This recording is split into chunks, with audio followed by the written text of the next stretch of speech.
Look into the eyes of my creation. We're making the most unhinged brookies of all time. This is kind of like the dessert I make if I care about you. Flash, they're also the most incredible munchie. First thing we're gonna do is make the cookie dough portion. 2 sticks of brown butter over our sugars. We're gonna stir this together and then just let it cool slightly. 2 cold large eggs, vanilla, and whisk it up. I'm using less flour than my normal recipe because I wanna keep it like ooey gooey cookie dough vibes. Never skimp on the salt. Here's the deal. Your cookie dough should be gloopy.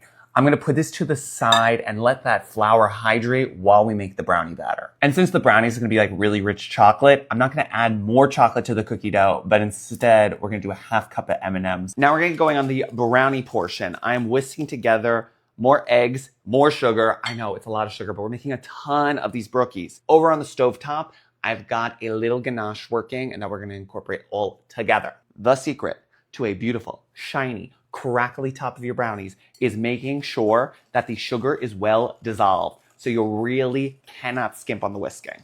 I just added in some cocoa powder and a full tablespoon of vanilla. We add vanilla whenever we're working with chocolate. It just adds such great balance. Which reminds me, a bunch of salt too. We carefully whisk so you don't get cocoa powder all over your counter. Glossy ganache. This is just chocolate chips and butter. Throw it in. I have a secret ingredient. Sumac.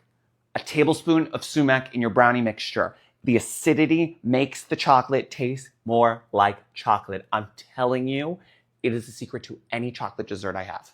Nobody's gonna know. And then just a little flour to hold it together. 9 by 13 brownie batter in. Little swirl action. We're gonna stud it with 24 dates, which are gonna be super like ooey gooey. To be even more extra, I'm gonna throw in a teaspoon of pistachio cream in the center. I actually don't have enough pistachio cream, so I'm gonna switch to like hazelnut halfway through. I'm sorry, like how stunning. Little flaky. All right, let's get this monstrosity in the oven. 350 for as long as it takes. I'll tell you in a second. 45 minutes later. You better believe you gotta let it cool completely. I mean, yeah, we did. The craziest thing you will ever taste. It is the perfect combo of highbrow and lowbrow. Oof. Yes, it makes a lot, but they freeze beautifully, so I love to individually wrap them and pull them out when I need a sweet treat.